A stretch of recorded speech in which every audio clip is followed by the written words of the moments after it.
प्रेम से बोलिए राधे राधे। आदरणीय भक्तों, मैं आलोक तिवारी आपका अपने इस चैनल पर स्वागत करता हूं और आज की इस वीडियो के माध्यम से हम आपके सामने ब्रह्म कमल के बारे में विशेष जानकारी लेकर के उपस्थित हुए हैं। आदरणीय दर्शकों, ब्रह्म कमल एक अद्भुत और अत्यंत मनमोहक पुष्प है।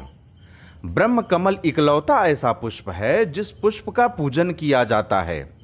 आप अभी तक जितने भी पुष्पों को जानते होंगे, सभी पुष्पों को तोड़कर कहीं न कहीं उपयोग में ले लिया जाता है। पुष्पों को तोड़कर देवी देवताओं को अर्पित कर दिया जाता है, शहीदों के ऊपर अर्पित किया जाता है, घर के साज सज्जा में उपयोग किया जाता है, किसी के स्वागत समारोह में माला बना करके उन्हें अर्पित किया जाता है। लेकिन ब्रह्म कमल के साथ ऐसा नहीं है। ब्रह्म कमल का दर्शन दुर्लभ है और जहाँ भी इसका दर्शन हो जाता है, इसकी पूजा की जाती है।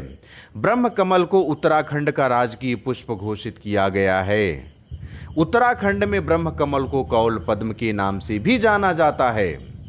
ब्रह्म कमल उत्तराखंड के बद्रीनाथ, केदारनाथ, कल्पेश्वर, रुद्रनाथ, फूलों की घाटी, हेमकुंड साहिब, पिंडारी ग्लेशियर, चिफला, रूपकुंड, ब्रजगंगा और तुंगनाथ जैसे उच्च हिमालयी क्षेत्रों में पाए जाते हैं। परंतु आजकल लोग इसे अपने घरों में, अपने गमले में भी उगाने लगे हैं और उग भी रहा है, उनके घरों में खिल भी रहा है। भारतवर्ष के अलग अलग भागों में, अलग अलग प्रदेशों में इसे और भी कई नामों से जाना जाता है, जैसे हिमाचल में दूधा फूल, कश्मीर में गलगल और उत्तर पश्चिमी भारत में बरगन डटोगेस कहा जाता है।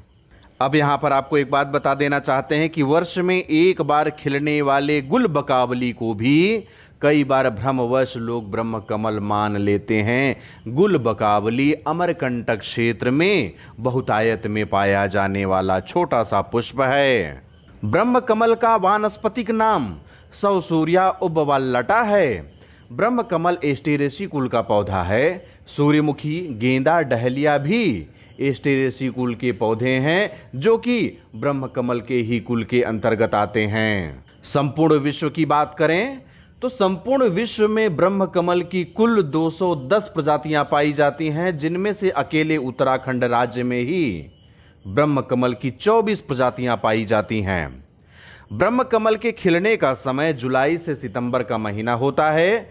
वर्ष में केवल एक बार खिलने वाले इस पुष्प को पूरी तरह से खिलने में लगभग 2 घंटे लग जाते हैं। यह पुष्प रात्रि में खिलते हैं और सूर्योदय के पूर्व ही मुरझा जाते हैं। लेकिन आपको एक बात बता देना चाहते हैं कि यह जुलाई से सितंबर के मध्य सिर्फ एक बार खिलता है, लेकिन हमारे गमले में जुलाई से सितंबर तक में 3 बार खिला। आप जिस ब्रह्म कमल पुष्प का दर्शन कर पा रहे हैं, यह हमारे घर के गमले में खिला हुआ पुष्प है। ब्रह्म कमल के पौधों की ऊंचाई लगभग 70 से 80 सेंटीमीटर तक होती है। जुलाई से सितंबर तक मात्र 3 माह तक ही इसमें फूल देखने को मिलता है। ब्रह्म कमल का पुष्प टहनियों में नहीं बल्कि पत्तियों में खिलते हैं। जिस समय यह पुष्प खिलता है, उस समय वहाँ का वातावरण सुगंध से भर जाता है। आमतौर पर यह पुष्प अत्यंत दुर्गम स्थानों पर होता है और कम से कम 4500 मीटर की ऊंचाई पर ही पाया जाता है।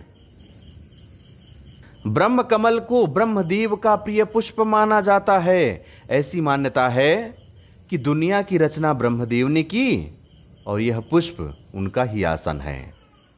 हिंदू धार्मिक ग्रंथों के अनुसार पर ब्रह्मदेव को कमल के पुष्प के ऊपर बैठा दिखाया जाता है। यह वही पुष्प माना जाता है जिस पर ब्रह्मदेव विराजित हैं। महाभारत और रामायण में भी इस कमल के पुष्प के बारे में उल्लेख प्राप्त होता है। पौराणिक मान्यता के अनुसार पर इस पुष्प को केदारनाथ स्थित भगवान शिव को अर्पित करने के बाद विशेष प्रसाद के रूप में बांटा जाता है। इस पुष्प का वर्णन वेदों में भी मिलता है। अभी कुछ देर पहले हम आपको बताए कि यह एक ऐसा पुष्प है जिसका पूजन किया जाता है। अन्य पुष्पों को तोड़कर कहीं न कहीं अर्पित कर दिया जाता है। लेकिन यदि केदारनाथ की बात करें तो केदारनाथ में स्थित केदारेश्वर ज्योतिर्लिंग को ब्रह्म कमल का पुष्प अर्पित किया जाता है और उस पुष्प को प्रसाद स्वरूप वितरित भी किया जाता है। केदारनाथ स्थित केदारेश्वर ज्योतिर्लिंग के अलावा श्री बद्री विशाल को भी अर्थात बद्रीनाथ धाम में भी ब्रह्म कमल का पुष्प अर्पित किया जाता है। आप देख पा रहे हैं, दर्शन कर पा रहे हैं, कितना सुंदर, कितना मनमोहक पुष्प जो कि भीनी भीनी सुगंध से अपने आसपास के संपूर्ण वातावरण को सुगंधित कर रहा है। यदि आप ब्रह्म कमल का दर्शन किए हों तो अच्छी बात है, मुझे कमेंट बॉक्स में लिख करके अवश्य बताइएगा कि इसके पहले साक्षात ब्रह्म कमल का दर्शन कर चुके हैं। यदि नहीं किए हैं तो इस पुष्प के माध्यम से दर्शन कर रहे हैं। इस पुष्प का दर्शन करने के बाद आप कैसा महसूस कर रहे हैं, आपके मन मस्तिष्क में कैसी बातें उत्पन्न हो रही हैं, वह मुझे कमेंट बॉक्स में लिख करके अवश्य बताइएगा। साथ ही साथ भगवान से अनुरोध कीजिएगा कि आप साक्षात इस पुष्प का दर्शन लाभ प्राप्त कर सकें। यह पुष्प रात्रि के समय खिलता है और सुबह होते होते मुरझा जाता है। इस पुष्प का दर्शन करने के लिए यदि आप सोचें कि आपके घर के आसपास कहीं पर यह पुष्प खिला हो और आप प्रातः जाकर के उस पुष्प का दर्शन लाभ प्राप्त करेंगे तो यह आप भ्रम में हैं, क्योंकि यह पुष्प प्रातः काल मुरझाया हुआ दिखाई देता है। आप देख पा रहे हैं, यह सुबह का दृश्य है।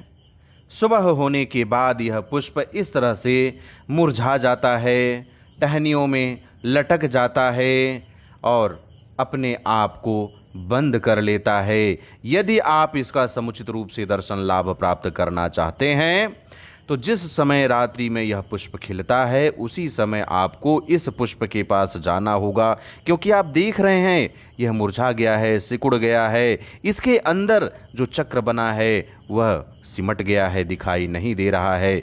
इसलिए जब भी ब्रह्म कमल का दर्शन करना हो रात्रि में ही जाएं।